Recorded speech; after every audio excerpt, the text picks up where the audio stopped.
Hey St. Catharines, welcome to another episode of talkSTC. I am Mayor Matt Cisco. I am excited to have you here. We've got an exciting show coming up for you today, talking about some of the things that are going on in and around St. Catharines. Before we get into that though, I did want to take an opportunity to just reflect on the last couple of weeks, Remembrance Day and the ceremonies that have taken place. I also want to talk a little bit. I had the opportunity over the last several weeks to head over to Europe through Normandy, Belgium, and the Netherlands with the Lincoln and Welland Regimental Association, and then join the Lincoln and Welland Band and the Lincoln and Welland Regiment in Bergen-op-Zoom in the Netherlands as part of the 80th anniversary of the liberation of Bergen-op-Zoom, something that the Lincoln and Welland Regiment was intimately involved in. I wanted to express my thanks to the folks in Belgium and the Netherlands, as well as in northern France, for the hospitality. It was impressive for me to be there and to see the level of remembrance and commemoration that they take in talking about the Allied soldiers and the efforts during the Second and First World War. And Bergen-op-Zoom was especially special for me. Walking down the street, I saw the City of St. Catharines flag flying in some of the businesses. Seeing the way that the regiment was treated. In 1944, on October 27th of 1944, the South Alberta Regiment, along with the Lincoln and Welland Regiment, was actually who liberated Bergen-op-Zoom from the Nazis. And they still recognize that to this day. I had the opportunity to take place in a number of different ceremonies, the tattoo, the parade in the town square, a dinner with the regiments and the local community members. I had the chance to sit down with Mayor Margot Mulder of Bergen-op-Zoom, and we discussed some of the similarities and issues that our communities are both facing. And we both committed to working together over the coming years. I think there is a deep level of history there between our two communities, and I'm excited to see where that can take us. I also want to thank all of the Legions for organizing the Remembrance Day ceremonies. I had a chance to speak about my experiences when I spoke at the main cenotaph. Deputy Mayor was also in Meriton at the Meriton Cenotaph, and we both had the opportunity to show respect for those members of our community who have laid their lives down in the support of freedom across the world. So in today's episode, I actually have Deputy Mayor Bill Phillips. He's going to talk about the upcoming St. Catharines Sports Hall of Fame inductee ceremony. He's going to tell us about the athletes and the builders that are going to be joining the Hall of Fame this year. And then after that, I'll be joined by staff from the city to talk about all the great things that the city has planned to celebrate the season as we head into the month of December. But we will start first with my guest, Councillor Bill Phillips, my Deputy Mayor. Morning, Mr. Mayor. Always a pleasure to have you on here. And today we're talking about the St. Catharines Sports Hall of Fame. Right.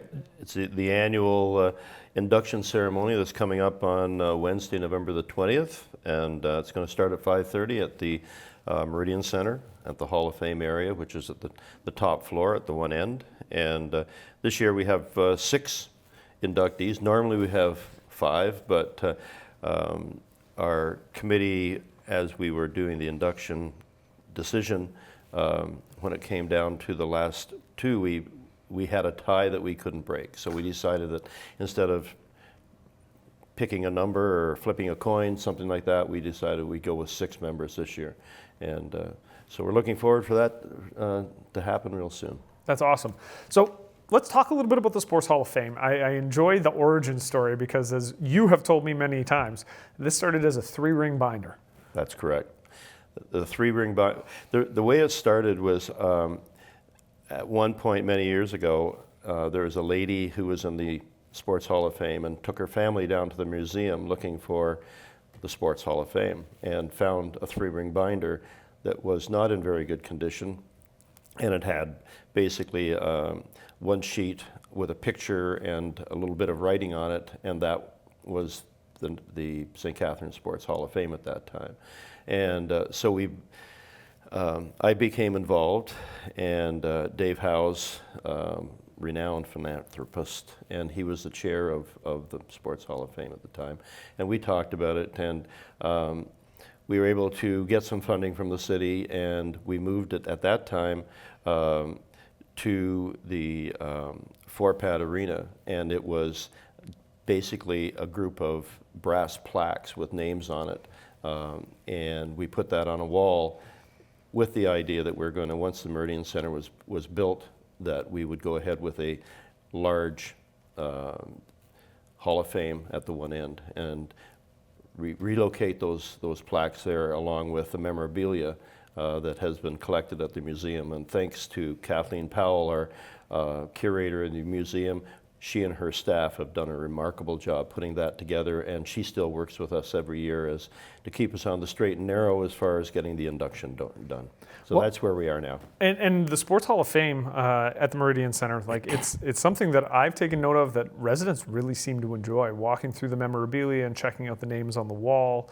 And I mean, that's a pretty far cry from a 3-ring binder with a single sheet of paper at the museum. It sure is. And as we know, and you'll be talking with Kathleen later probably, much of the items that they have at the museum you don't see because it's in the basement because they don't have room.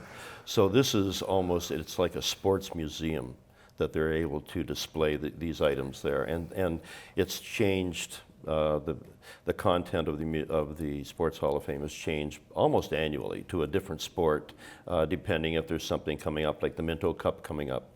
There'll be something, I'm sure, dealing with lacrosse coming up. Yep. And we've had curling, we've had hockey, so there's lots of topics that are there. Well, this is pretty rich sports history in the city. And, I saw the rowing was there a couple of years ago. We've done a good job, I think, of sort of mixing it up. And a lot of people, like I said, they appreciate it. In between periods, you go down there's always a couple of kids looking around, parents checking things out. And exactly. It's a cool way to sort of highlight that. So, we have 2 categories, athlete versus builder.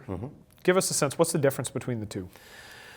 Well, an athlete is someone who has excelled in 1 or 2 sports, whether they won national championships or world championships, Olympic gold medals or medals, participated in the Olympics, or spent many years contributing to sports in St. Catharines at a very high level.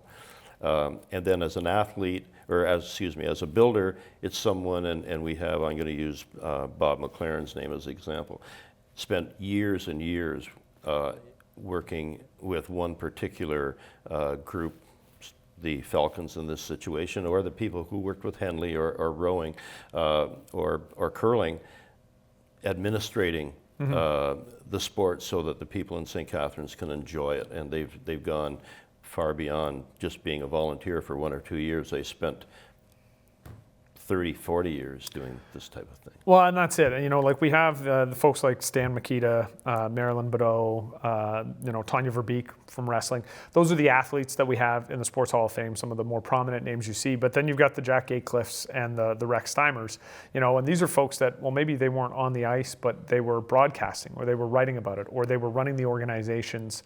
And I think it's important to recognize both sides of it, because without a doubt, we were very lucky at a recent council meeting. We had a young U8 baseball team that came out, and obviously we're there to celebrate the accomplishment of the kids on the team.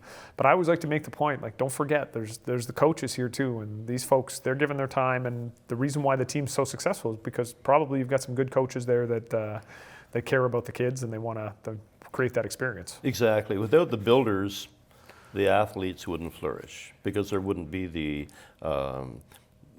teams, the organizations that they would be able to compete with. Yeah. So the builders are equally important to the athletes. So I think you mentioned Bobby McLaren. He's going in as a builder. What was Bobby McLaren's contribution? Well, Bob spent 50 years of his life as a hockey player and as a coach and as a manager.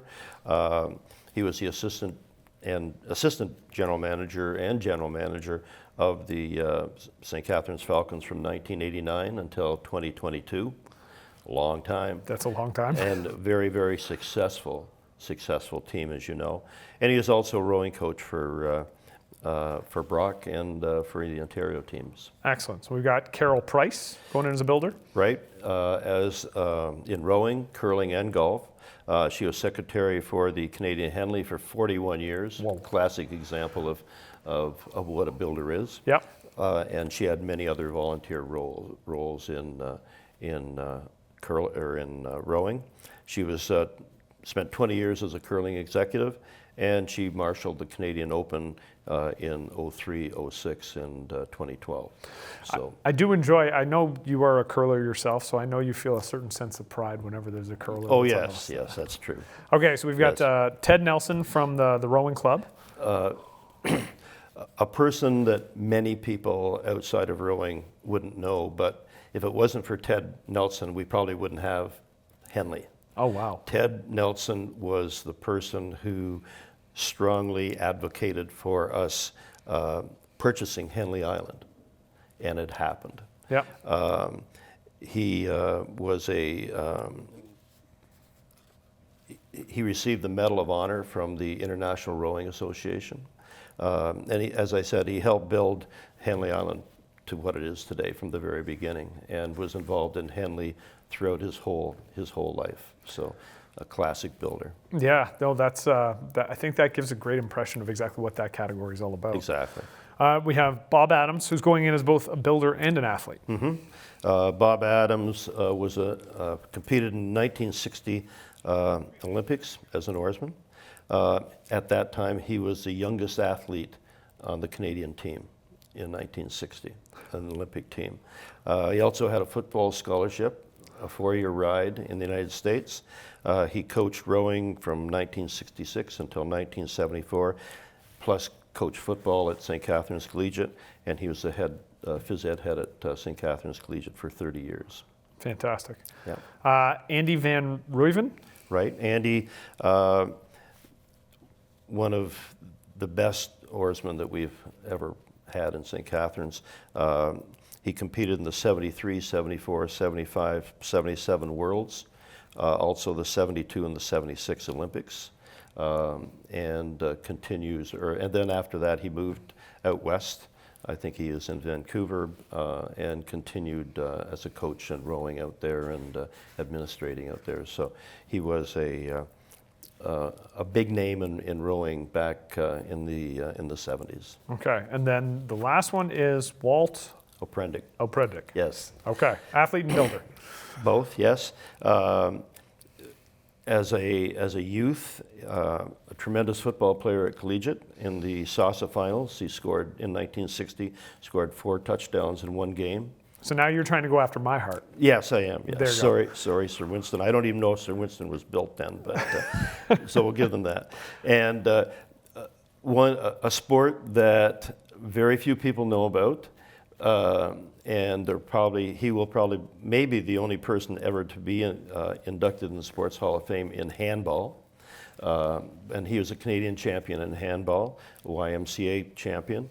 He spent 32 years as a phys ed teacher at Grantham and Lakeport, coached football, basketball, and gymnastics. He won many SASA championships. And then he also coached Grantham Optimist women's softball team to an Ontario championship.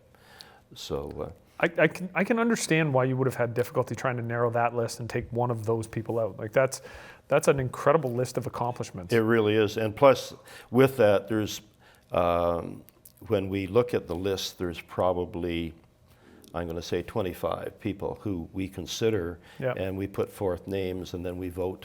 It's just, a silent vote type of thing, and then the numbers are looked at, and that's how we end up. It's a really interesting, exciting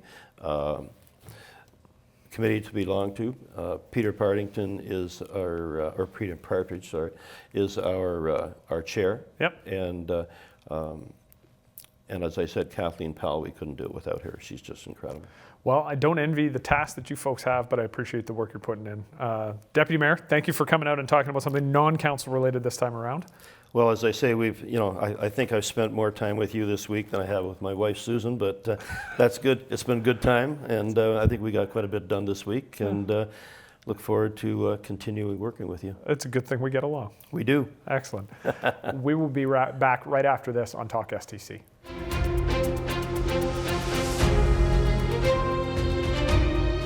Welcome back, folks, to talkSTC. Our next guests are Andrea Connolly-Miele, the Community Events Coordinator, and Karen Doyle, Tourism Marketing Officer, and they both work for our city. Ladies, welcome. Thanks for having us. Thank you. We're here to talk about all the fun things that the city has planned as we turn the calendar into December and we celebrate the holiday season. Although in some houses, like mine, some people, like my wife, start the holiday season on November the 2nd or October the 31st after the kids have stopped asking for candy. So first things first, Andrea, you've been at the city for 4 years now. You are passionate about live events, particularly great live music. You are mother to one 13-year-old boy who plays drums and travel baseball. And from April to August, you will be found on a ball diamond or an event site. That is true. Wonderful. You also like vinyl. Very much so. What is the best vinyl record you have? It's a vintage Grateful Dead record that I picked up last summer. Do you have the original Snoop Doggy Dogg album? No, but I do have an original Wu-Tang album. Which one? Enter the 36 Chambers? Maybe. I'm not quite sure. So you have it, but you don't listen to it. I do, but... Do you listen to it when your 13-year-old son is around? Because that seems like a mistake. No. Wonderful. Karen, you just celebrated 10 years with the city. You're the tourism marketing officer, mom to 3. Yes. Born and raised in St. Catharines. And you're happy to be promoting the city that you grew up in. Love it. We're happy to have you. Thank you. All right, so we've got some cool stuff going on. Let It Glow. Celebration of Light. It is back. And Andrew, why don't you tell me what it is? So this is our 4th iteration of Yes. this event, which is amazing. It's been a great success. And it was born of the idea of being a little bit more inclusive to our community and understanding that light is sort of central to the theme of a lot of different cultures and how they celebrate the holidays. So what we're doing is once again letting it glow across the city for our community members and visitors alike to engage with a series of free large-scale light activations in Rennie Park. We've got some nice activations downtown St. Catharines. We'll animate the Rankin Bridge once again. The snowflake is going at the Rankin Bridge once again. We'll have some big, beautiful trees there. We've changed out the alley. The James Street alley has become animated year-round now. So we'll change it out for the holidays. And we will offer carousel rides on our launch night, which Karen will get into a little bit more. The program runs from the 23rd of November until January the 6th. So it's a self-guided tour. Everybody can head on down to Rennie Park and check out the lights anytime they want in the evening during that window of time.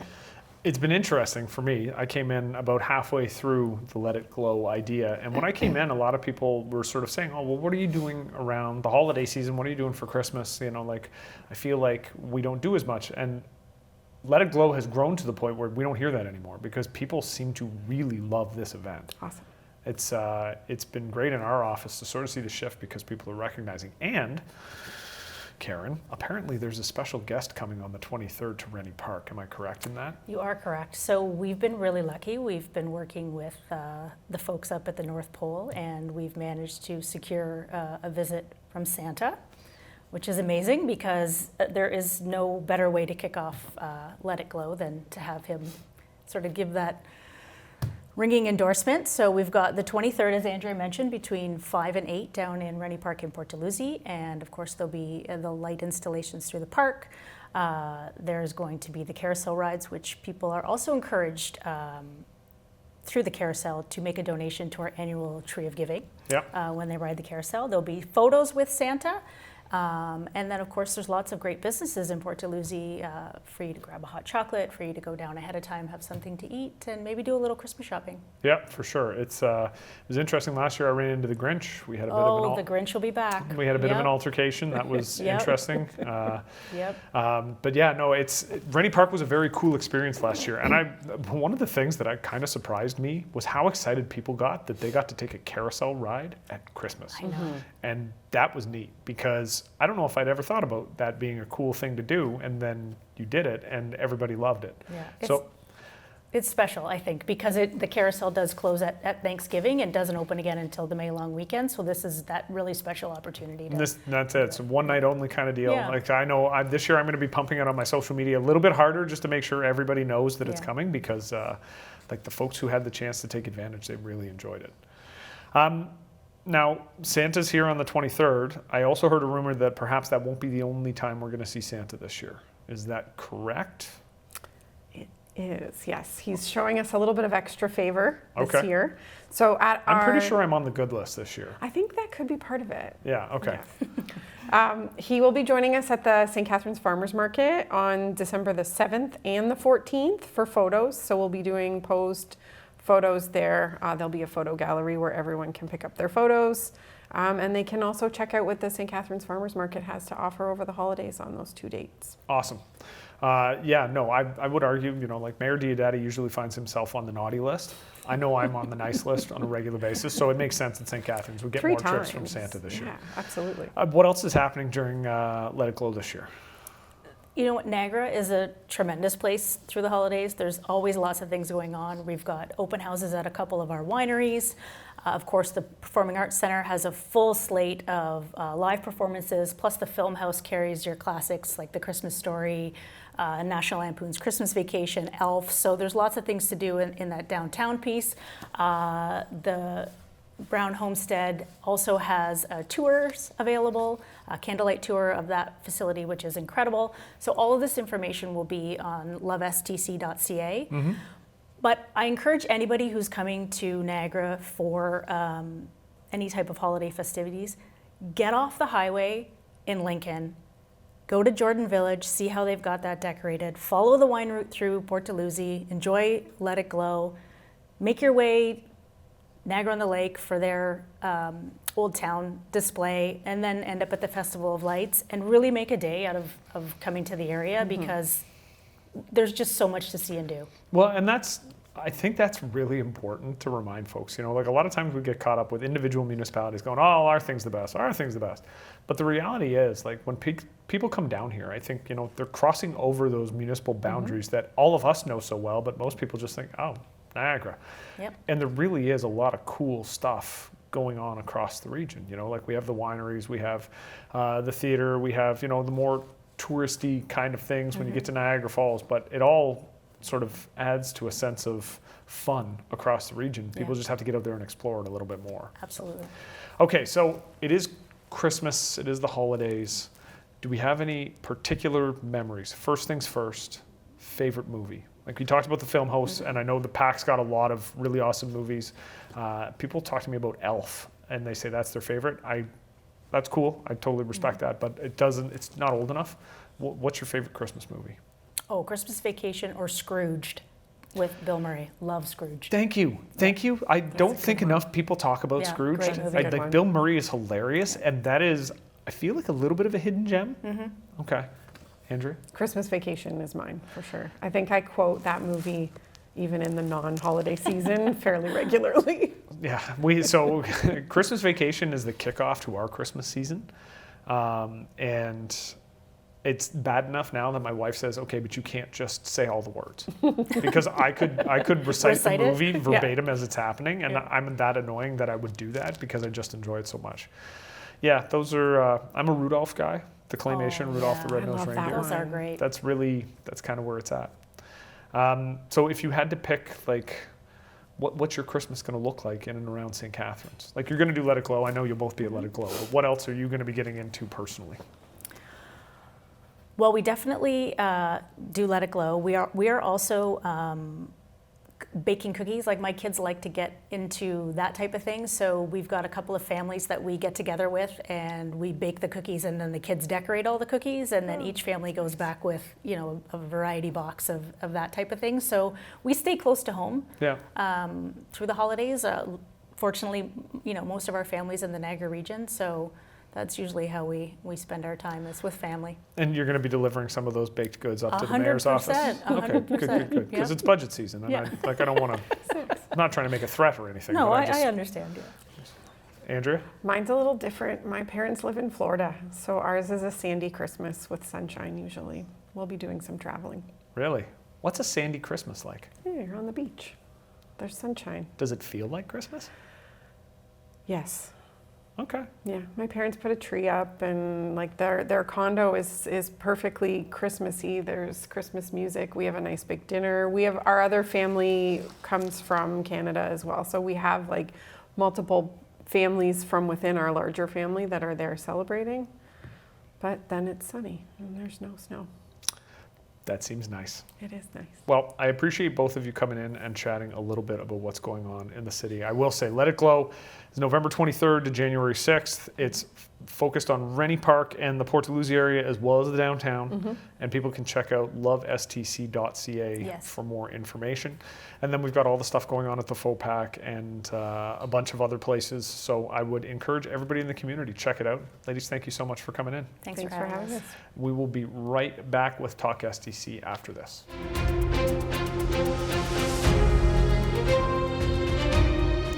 St. Catharines, thank you so much for joining us on Talk STC. I want to say thank you to Deputy Mayor Bill Phillips for coming in and talking about the Sports Hall of Fame. It's always an interesting time of year to look back at some of the folks who have either built or have played on our sports fields and really created the atmosphere for the sports that we have in St. Catharines, created the conditions for the success that we've seen. So it's always great to chat with him about who is going to be honored in the Sports Hall of Fame. I also want to thank Andrea Connolly-Miele and Karen Doyle from our Economic Development Office to talk about all the cool things that are going on in St. Catharines over the course of the month of November and the holiday season. It was interesting. After the camera stopped rolling on that interview, we got into other movies and realized we had missed a whole bunch of movies. And I feel embarrassed as the mayor of St. Catharines to say this, but to a person, all of us, A Christmas Story. Of course, A Christmas Story. Filmed right in St. Catharines and a movie that tugs at everybody's heartstrings. I can't hear the words "You'll shoot your eye out" without thinking about Ralphie and his mom, and what a great, fantastic movie. Using a couple of key St. Catharines landmarks, as I said, and fingers crossed someday we can try and realize that giant leg lamp installation somewhere in our community. But there were others. We talked about the worst Christmas movie, Jingle All the Way. I don't know if I necessarily agree with that viewpoint, but all of the other films, Santa Claus, it really depends, I think, what era you come from. Charlie Brown's Christmas, Frosty the Snowman, whatever it happens to be, I hope you get a chance to enjoy it with your family and friends. I also wanted to take a moment to return to what I started the show with, talking about Remembrance Day. I want to say thank you to the veterans in our community. I want to say thank you to the folks who support the military in our community. Support the effort of all those who've had a hand in helping to build the freedom that we have. We're very blessed in St. Catharines, and as I was touring through Europe and talking to friends in the Netherlands and in Belgium and in France, I commented on how they seem to do such a great job of remembering, and that it seemed to be a community-wide event. They said, well, you've never had to be liberated. If you'd ever had to be liberated, maybe you would feel it even more deeply. And I thought, you know what? That's a fair comment, but I want to bring that sense back to St. Catharines. So I hope you had the chance over the course of the season to thank a veteran and to visit one of the Remembrance Day ceremonies. I hope you take care of yourself and your family, and we'll see you on the next episode of Talk STC.